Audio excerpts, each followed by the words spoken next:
Don't let the conference finals appearance fool you into believing that this was the best version of this Knicks roster. Now, I'm not saying that this is a perfect team. Having two subpar defenders that can be picked on is tough.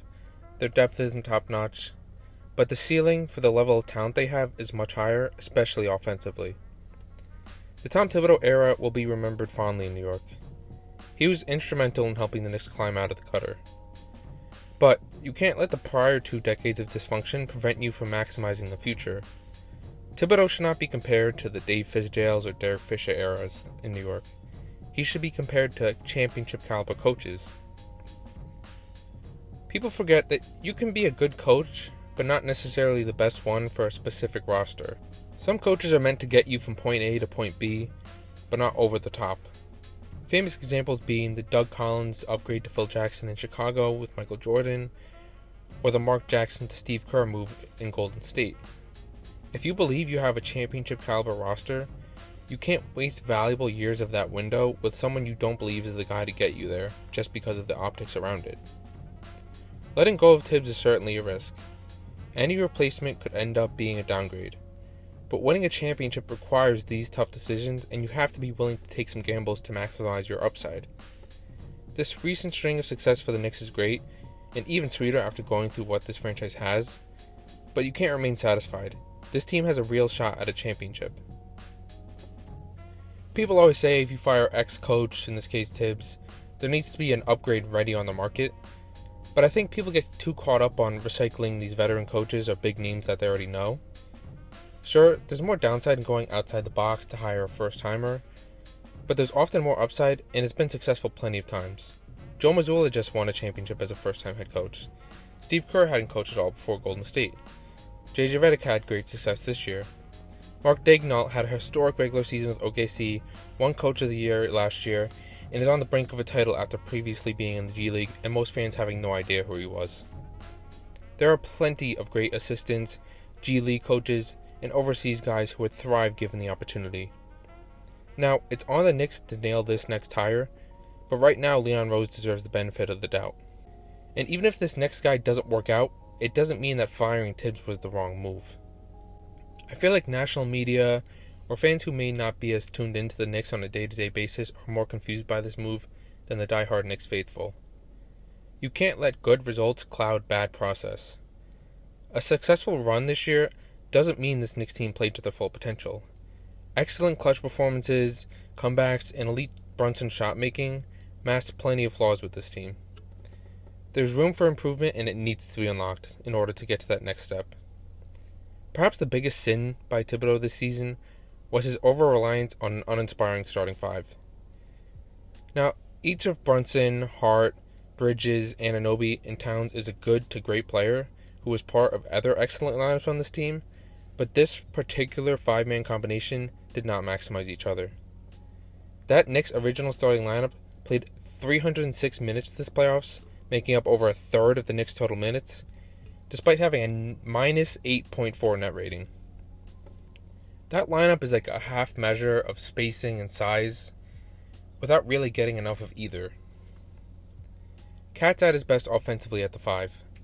Most bigs aren't quick enough to get out back to his pops on the perimeter and contain his drives. Not playing with a center also opens up space for him as a roll man and makes his drives less congested.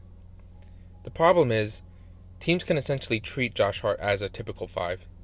He's a decent but low-volume shooter who isn't confident enough to repeatedly fire threes against the defense that is daring him to shoot. Teams stash their rim protector on him to sag off, and then they place a wing that has enough size and agility to contain Cat on him. That takes away the Brunson-Cat two-man game that can be so deadly and was so deadly for the first few months of the season, because a wing is also guarding Brunson usually, so they can just switch that two-man. One of the best ways to utilize a weaker shooter is involving them in actions, which the Knicks did frequently do with Josh, but almost always it's with him screening on the ball, which turns Cat into a spacer, and that's when you see these moments where he's kind of an afterthought in the offense for stretches. You'd assume that a major part of trading for Cat was to reap the benefits of his 5-out spacing, not just for himself, but to benefit everyone else on the team too. But ever since teams realized the best way to guard this starting 5, the offensive talent just hasn't been close to maximized. There's no way an offense this talented should look as sluggish as it does sometimes. Even with teams guarding Josh Hart this way, you can make it work with more creativity.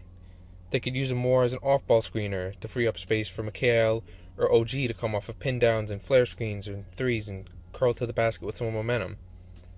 Using Josh as an off-ball screener also diverts the rim protector's attention away from the primary action and it enables the Knicks to use Cat more and on the ball with Brunson. Starting Josh and playing him such heavy minutes with Cat hinders both of their skill sets. Josh is better off the bench, where he gets to push the pace in the non-Brunson lineups, he gets to juice the second unit, and when he plays closer to 28 to 30 minutes rather than 40 plus, he gets to actually maximize his energy and play that ferocious play style he's all loved for.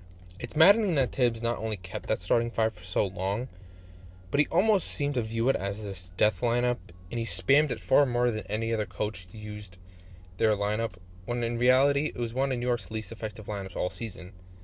They won games despite shooting themselves in the knee by playing a lineup that doesn't work for almost half the game. That lineup was a negative from January onward once teams defended them differently.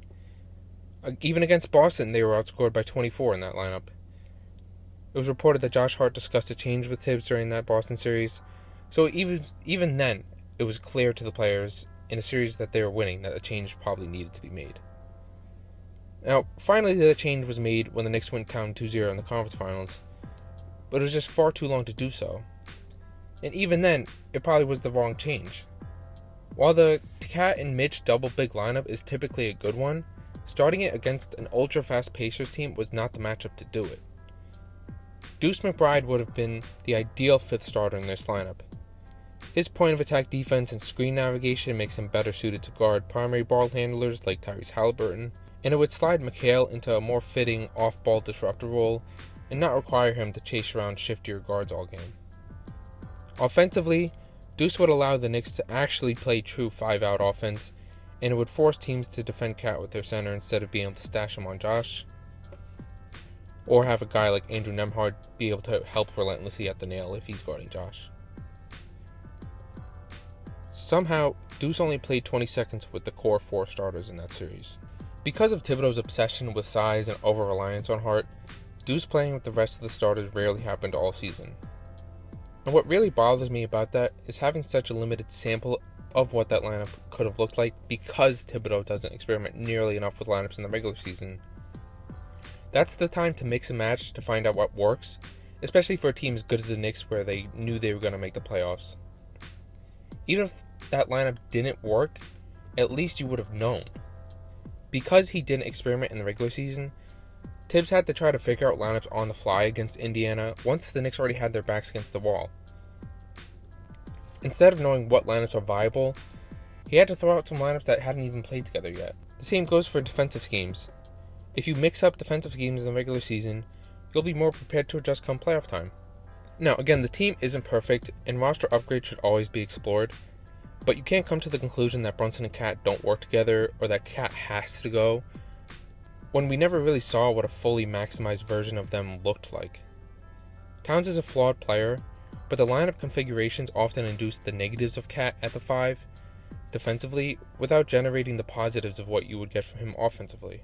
Thibodeau's same flaws reared their head at the end of the day, especially being too stubborn to change his ways until it's too late. It's the head coach's job to adjust to the roster he has. I don't have any scoops on what the Knicks front office is thinking, but an obvious candidate for the job is Johnny Bryant. He was formerly their associate head coach for a few years before heading to Cleveland this past year. He's been a successful player developer, and he's a more modern, creative, and younger offensive mind than Thibodeau. I wouldn't go in the direction of Mike Malone if I were the Knicks. He's certainly a solid, accomplished coach, but too similar to Thibodeau philosophy-wise for that to be worth the change.